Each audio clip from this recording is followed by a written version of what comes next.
All right, hey everybody. Welcome back to our 19th episode of our Thursday night book review. I'm indie author Nick Belisi, and joining with me tonight, as always, is Stormy. Hey everyone. And tonight we are reading Paradise Reborn. We're still going through it.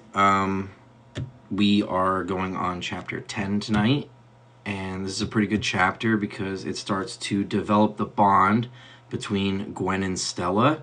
If you remember where we left off last time, they were just checking into a motel because they were trying to lay low while they waited to hear from Betty and figure out what their next move was. So this chapter is going to be all about their time together in the motel.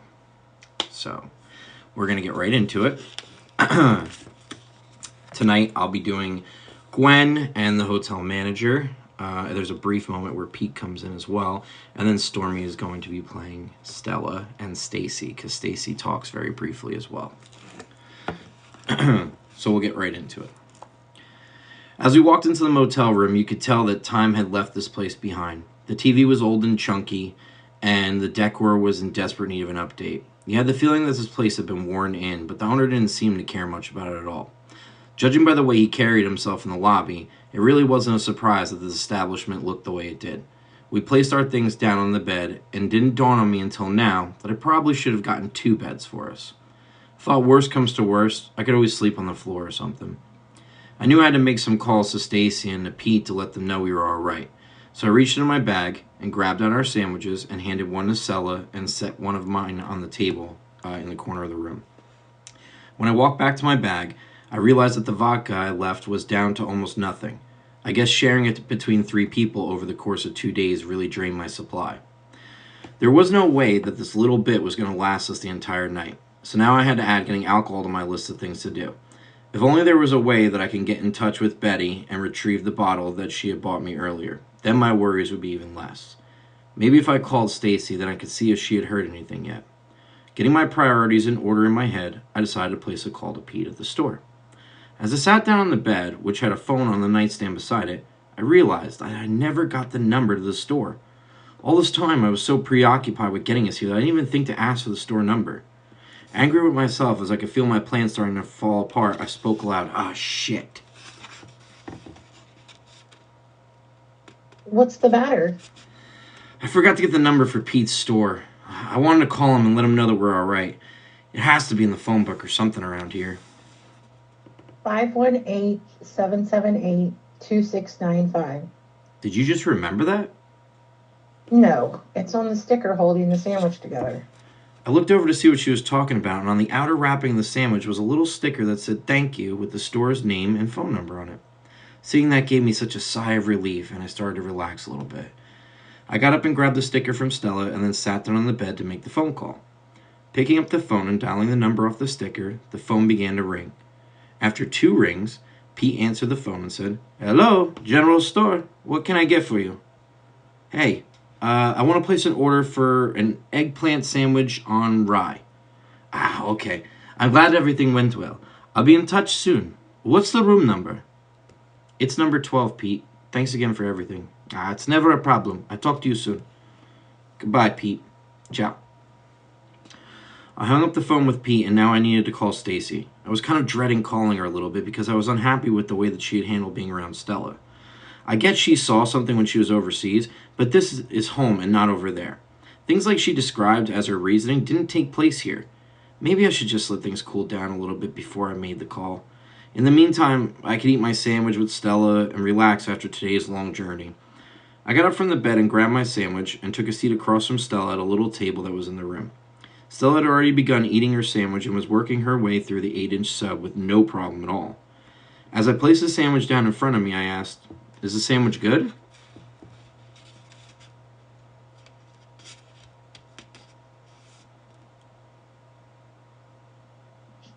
It's really amazing. We don't have food like this in the hospital. "Well, I'm glad you like it. Pete really does make the best sandwich around." Yeah, he's a really nice guy. "You two seem really close. The way he acts, it's almost like you're like a sister to him or something." I wish I knew. "Just give it time, Stella. We'll get this all figured out. Since we got some time, I wanted to apologize for the way Stacy behaved before. She's not always like that, but I guess she just worries a lot. It's fine. If I actually did try to kill someone, then I can understand why she thinks that way. Maybe I am supposed to be in the hospital after all. What would make you say that? Well, if your friend is right, then maybe they had me locked up for good reason. I would like to think that I wasn't capable of doing that, but I really don't know anymore. I have no memory of anything, and nothing makes sense. If it makes you feel better, I don't think you're a bad person. It does. So thank you for saying that. Of course. We continued eating our sandwiches, and before I could even get a quarter of the way done with mine, Stella had completely devoured hers. She must have missed this type of food because she ate all of it in under 10 minutes. I was going to pace my sub and make it last because I needed to spread it across numerous meals. So after a few more bites, I wrapped the sandwich back up and placed it in a little fridge tucked underneath the TV stand. I walked back over to the bed and grabbed the vodka, as I was bracing myself to make the phone call to Stacy. As I tipped the bottle back and drank long from it, I could feel Stella watching me like a curious kid. I pulled the bottle from my lips and placed it on the table next to her. You can have some if you want. Just remember, that's all we got until I could figure out how to get us some more. Thank you. I sat down on the bed as Stella grabbed a little cup next to the coffee machine and poured herself a little glass of vodka. I took a deep breath and picked up the phone and called Stacy's number that she wrote on my hand. The phone didn't ring much at all before Stacy frantically answered and spoke. Gwen, is that you? Yeah, it's me. Everything's fine here. We're at the motel. We're just waiting to figure things out. I was so worried about you, and I'm so sorry for the things I said before. Please don't be mad at me. Sometimes my anger gets a little out of hand, but I didn't mean anything by it. It's okay, Stacy. Just drop it. Has Betty called you yet? No, nothing yet.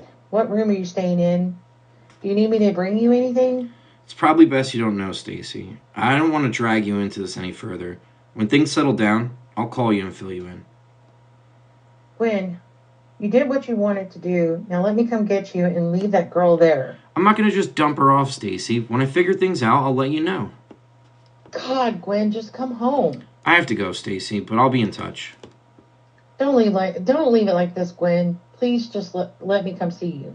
Stacy, you need to listen to me for once. I'm doing this for your own protection. Try to relax and get some rest, and I'll call you tomorrow. Let me get Betty's number from you so I can try to reach out to her if I need to. Stacy read off the number to me, but I could hear her slightly sobbing through the phone. The numbers rolling off her tongue blended with the sorrow that she was desperately trying to hold back.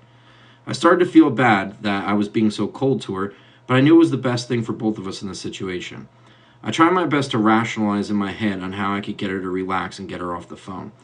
The longer I held the phone to my ear, is the more guilt that would overcome me for creating this situation, and I just didn't need to add that to my long list of issues. I wrote down the number Stacy gave me on a little pad on the phone and said, "Look, everything's going to be okay. Just trust me, and I'm going to be seeing you soon." I want you to promise me, Gwen. Promise me that we'll be okay, and I will see you soon. I promise, Stacy. Now I have to go. I love you. Those words crashing into my heart was not what I needed to hear right now. It's not that I didn't feel the same way, but I was all fucked up in my head with everything, and now I guess it was Stacy's turn to drop something in my lap. I didn't know how to even respond to that. A big part of me just wanted to mimic it back to her, but it was some sort of like a casual term of phrase when saying goodbye. But in my heart, those words had meaning. I couldn't force those words out when I wasn't even sure how I felt for sure. The deafening silence between the lines made Stacy cautious as she asked, Gwen, are you there? "I have to go, Stacy. I'll call you tomorrow." Before the conversation could continue any further, I hung up the phone. It amazed me how my whole demeanor had changed with just Stacy saying 3 little words. It was just a cherry on top of an already difficult day. I was an empathetic person and I felt bad for the way Stacy felt, but there was nothing I could do about it. I knew in my mind if I muttered those words back to her and it wound up not being able to blossom into something, that I would be inflicting more damage on her in the long run. I didn't want to be that person. I didn't want to overcomplicate my situation more than it already was. It was just a few days ago that I was bathing in a lake and begging people for money. Now I'm breaking girls out of the hospital and also breaking hearts. It's such a strange turn of events in my life since I've been here. It almost doesn't even feel like any of it's real. Like a cold winter's breeze sneaking up on you, the sorrow Stacy had been casting through the phone finally caught up to me. I felt low, and I started to retreat into myself. It was a feeling I couldn't shake as I flooded my mind, drowning out any rational thinking. My heart was reaching out to me, begging me to run straight into the bottle like I had done so many countless nights. That was my safe haven, and when I was under the influence, none of this shit mattered to me anymore. I got up from the bed and walked over to where I left the bottle in front of Stella and swallowed down the remaining bit. My eyes swelling with tears from the emotional toll that had overtaken me must have tipped Stella off as she spoke. Are you okay? No, not in the slightest. Do you want to talk about it? Honestly, and it's no offense to you, but I just need to deal with this on my own right now. No problem. I'm here if you want to vent. We need to get more alcohol if we're going to keep staying here tonight. How are we going to do that? How much money did Pete give you? Stella pulled out the wad of cash and counted it on the table. I couldn't believe Pete gave her so much money as she placed bill after bill on top of the table. The final count was $123. Well, if we play this right, we could drink for about 20 of that, and it should last us a few days. Then the rest of the money we could use as a backup for each night that we have to stay here. That's fine with me. All right.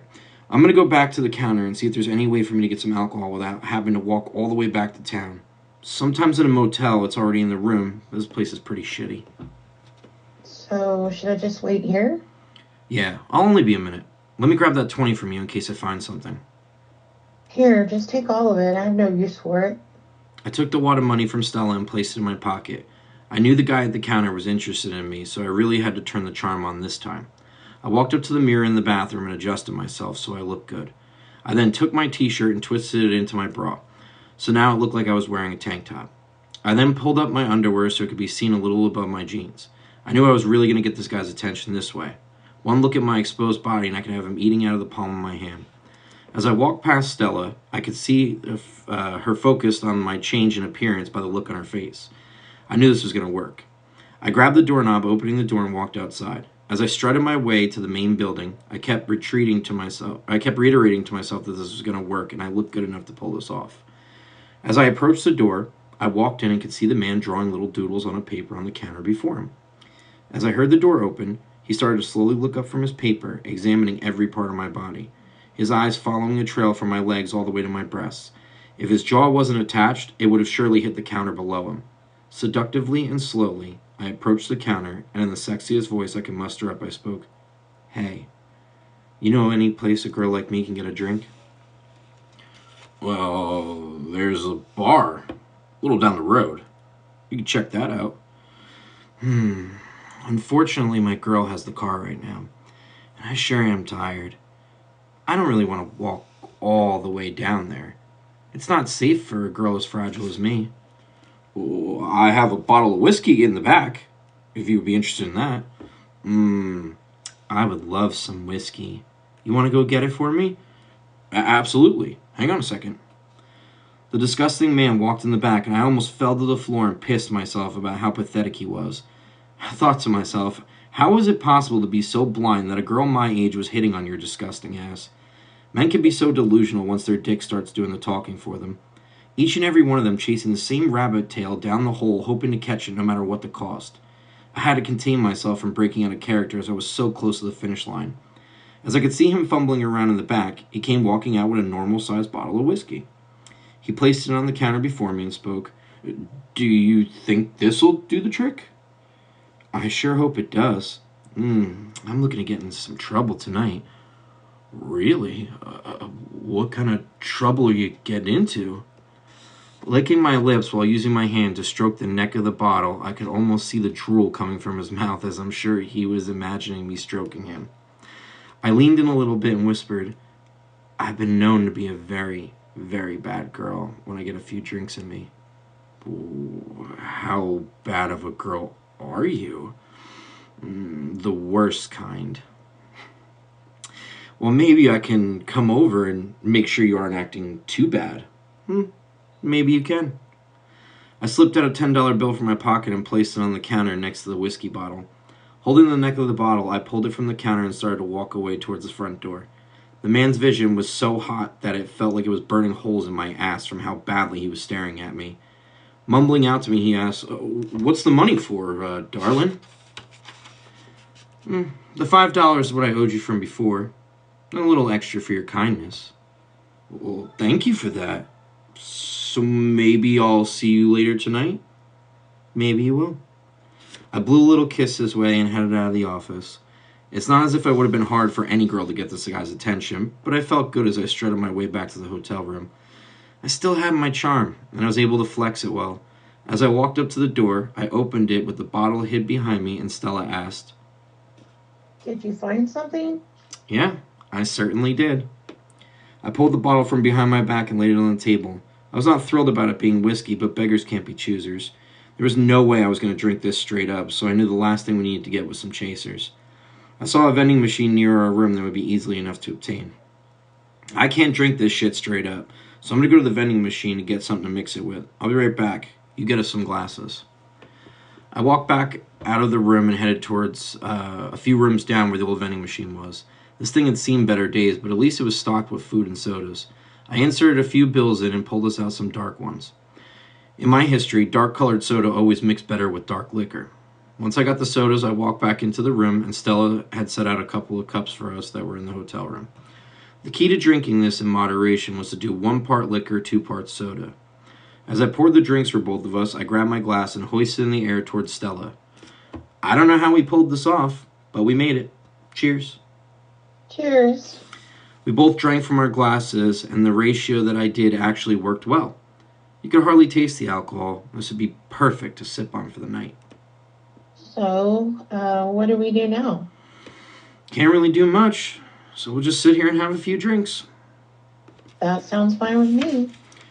I walked over to the old television and flipped through the channels, hoping to find something that caught my eye.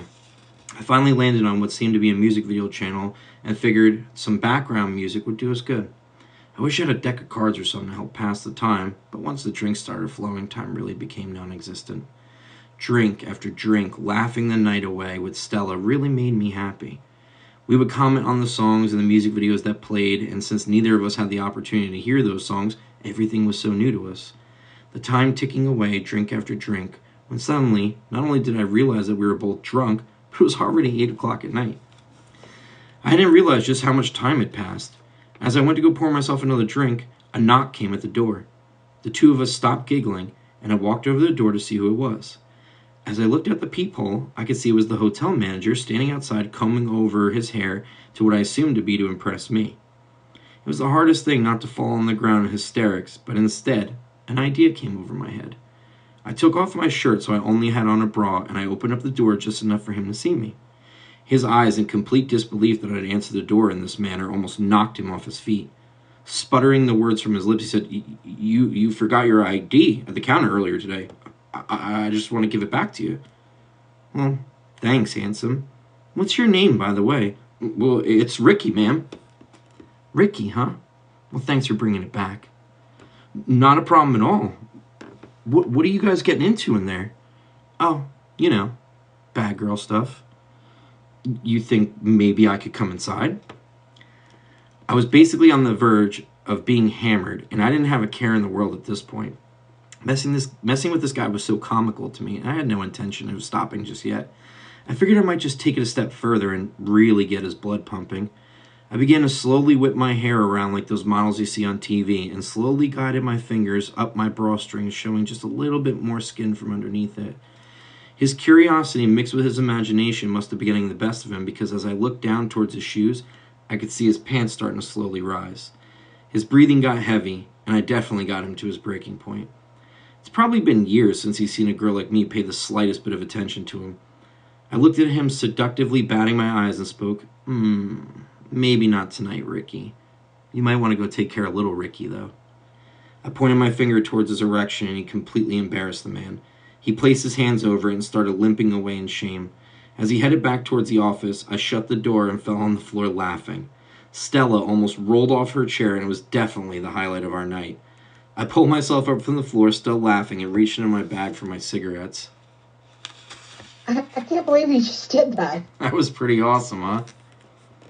I still can't stop laughing. Hey, do you think I can get one of those? You smoke?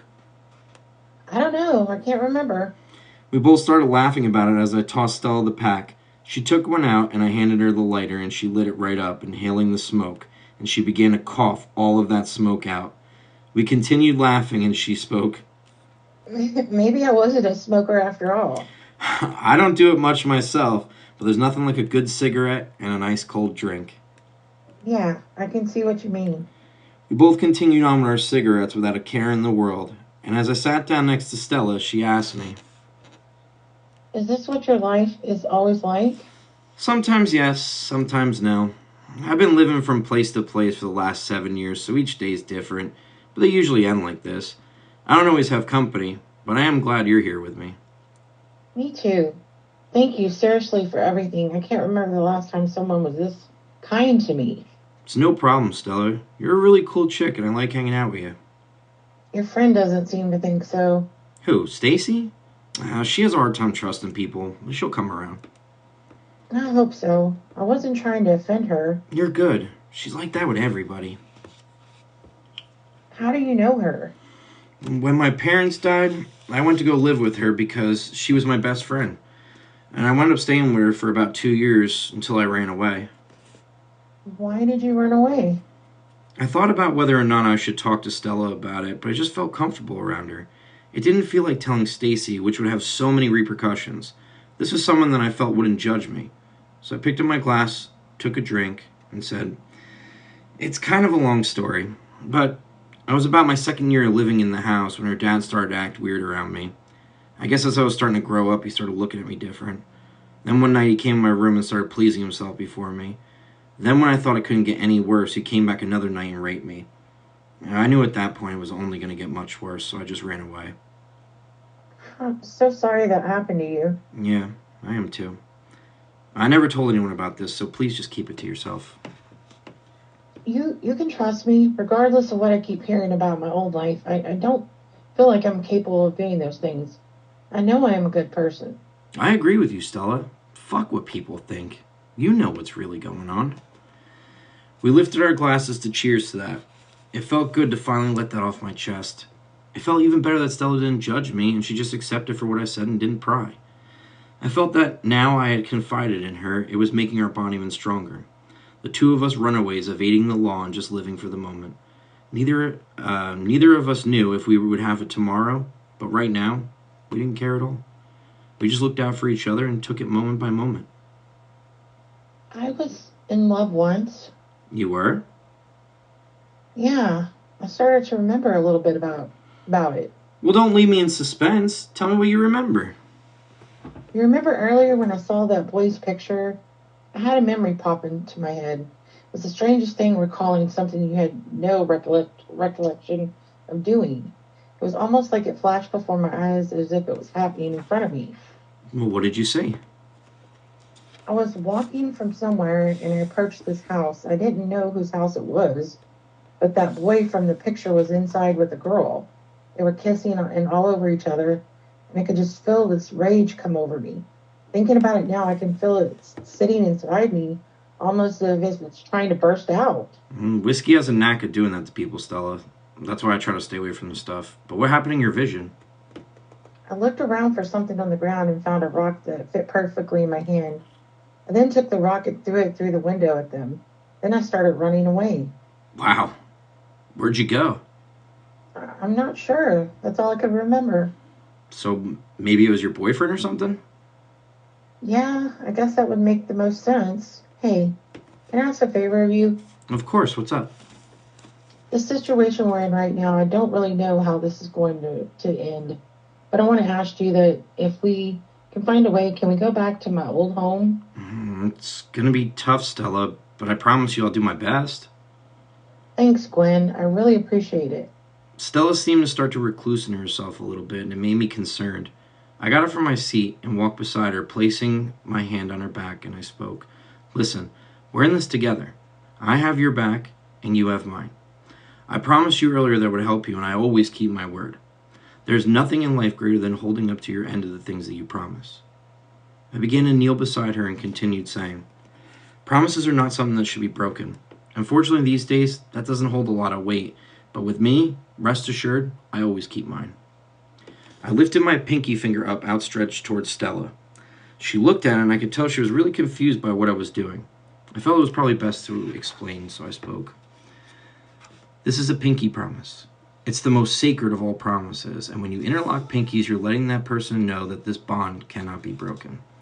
I know it may seem a little childish, but I can assure you that this is something that means a lot to me. This is the way to let each other know that we will see this through to the end. This is my word, and as long as you have that, you won't ever have to question the validity of my actions. Stella raised her hand up and interlocked her pinky with mine. She started to crack a little smile on her face, and we both agreed that no matter how this ended, we would have each other's back. As we separated our fingers, Stella reached over and gave me one of the tightest hugs I've ever felt. I embraced her back, and I could feel her sobbing into my shoulder. I pulled her away a little bit so I could check on her as I asked, "What's the matter?" It's just a lot going on in my head, and from going so long, being alone with no feelings to all of this, it's really overwhelming. My emotions keep slowly coming back, and it's really taking a toll on me. A lot of it's probably the alcohol, Stella. I've seen plenty of people have these types of moments when on it. I myself get like this too. I had it to me happen just last night. How did you deal with it? Well, Stacy and I had a moment last night, and things got a little carried away. And I started to feel overwhelmed, and I just started crying to myself. I was so embarrassed, and I totally killed the moment completely. I didn't realize you guys had that type of relationship. To be quite honest, I didn't either. I never thought of Stacy that way before, but something just felt really right about it.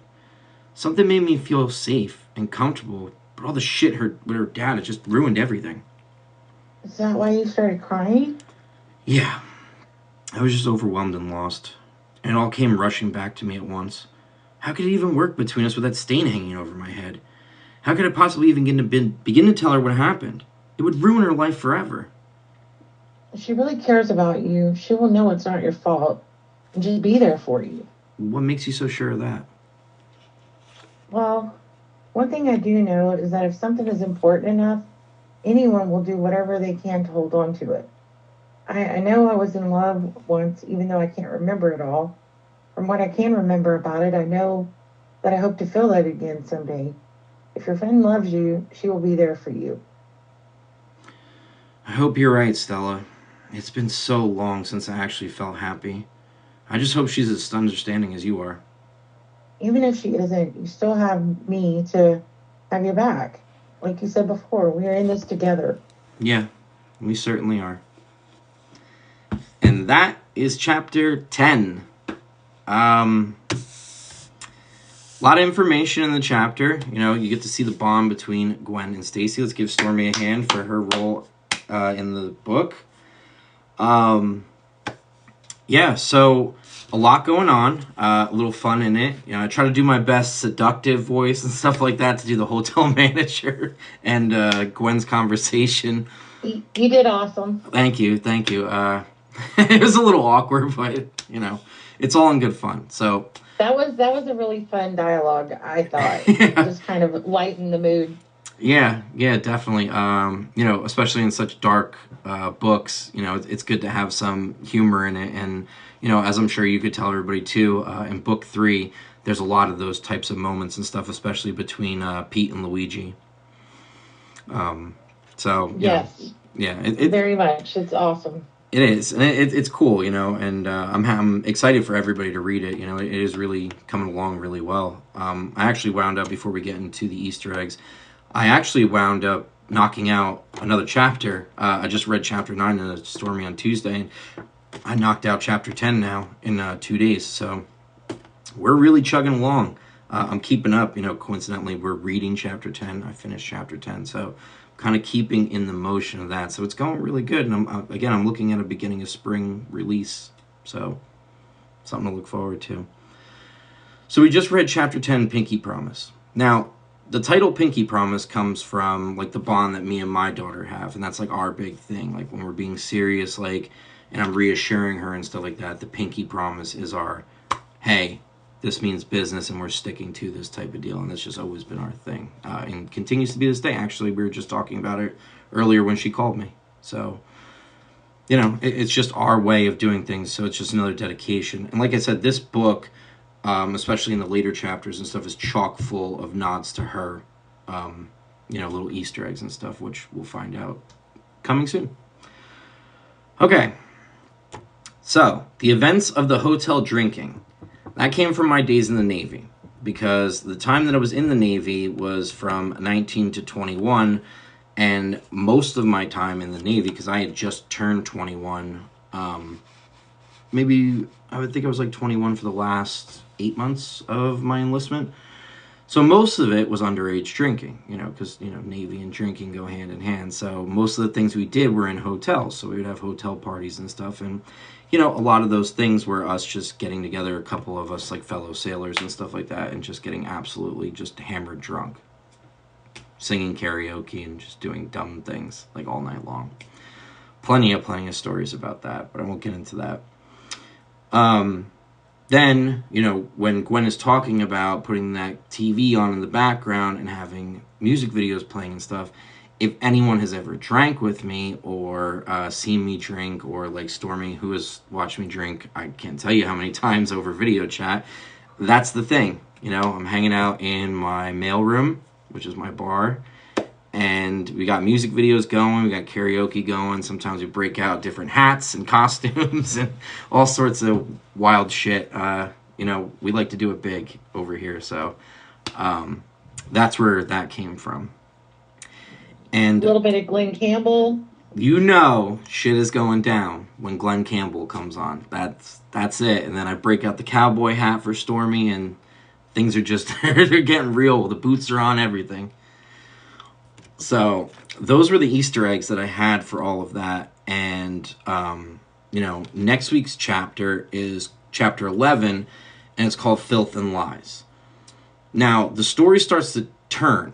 Because when you're doing story writing and stuff like that, you want to hit an arc in the story, which inevitably will turn it, to where the story is going to go. I mean, you're building up, and then something happens, and it changes the whole perspective of the story. So, in this case, Gwen, something's going to happen with Gwen in this chapter where it's going to change her whole perspective on everything that's going on, and basically, like, what was leading her to Reedsville again. We're going to get more information about things from her past and stuff like that. And, it's really going to start to set the wheels in motion for how the story is inevitably going to conclude. Now, the next time that we meet, we are going to be doing our Tuesday night healing. And that is going to be on emotional wellness. I'm trying to get a few people together to give different perspectives and stuff like that. Still working out the details, but, we are definitely going to be going forward with that. And, I think it's very important, especially coming off of a time for me when I wasn't feeling emotionally well. And I know, especially in the winter time, people suffer from seasonal depressive disorder, or SAD, or seasonal affective disorder, I think it's called. When it's cold, it's dark, it's very dark all the time, and especially like here in New Jersey, it's very cold. So, it'd be good to practice mindful things that can help people get over that hump, to eventually get us into spring. So I think it's just a very important thing. I do have the schedule up and stuff like that for the upcoming, stuff. So if you're looking at what we have going forward, and if you want to be a guest or anything like that, please reach out to me. We're always looking for people to give different perspectives and such. So, we can make that accommodable for you. Now, like I said before, I finished chapter 10 in the third book today, which I donned the name La Vie en Rose. If you know what it means, that's awesome. Also, it's a little Easter egg. It's a nod to my favorite soccer player. If you haven't noticed tonight, I got the Gotham FC going on. I got the Rose Lavelle shirt on, getting ready for her debut with New Jersey Gotham. So I had to get that all squared in, and it just happened to coincide with that chapter being named that today. A little nod right there. So I'm going to hop off, and I'm going to read that to Stormy and see what she thinks about it, because as of today, I am halfway done with the third book. I got up to page 225. I anticipate this book to be a bare minimum of 500, maybe a little more, but a bare minimum of 500, so I can faithfully say I am 50% done with the third book.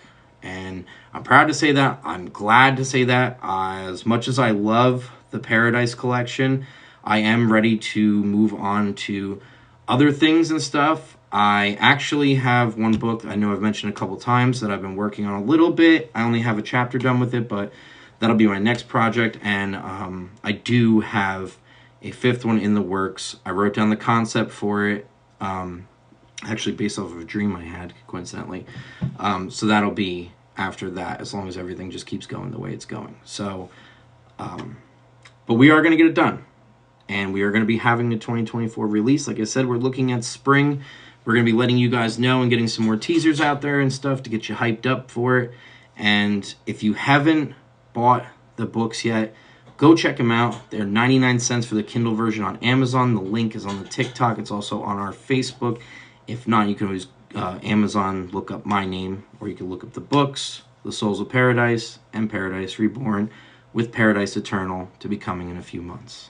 So if you haven't checked them out, check them out. You won't be sorry. If you don't want to check them out that way and pay the $1 or a little more for the physical copies, you can always go back on our YouTube, which the link also is in my TikTok bio.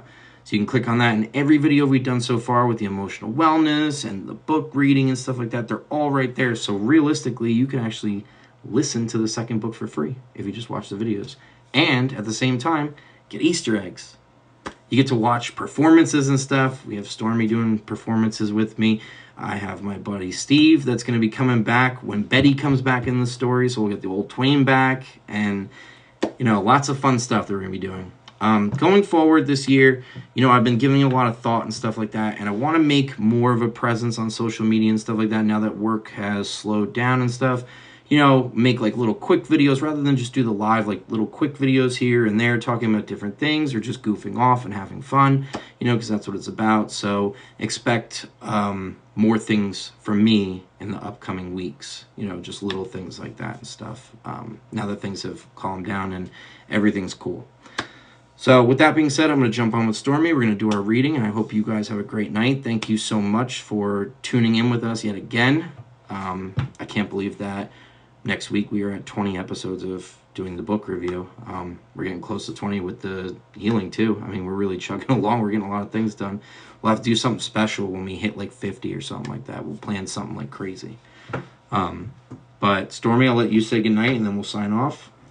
Good night, everyone. Yeah, good night, everybody. I hope you all have a good, safe weekend. Happy early Martin Luther King Day. And I will see you guys on Tuesday.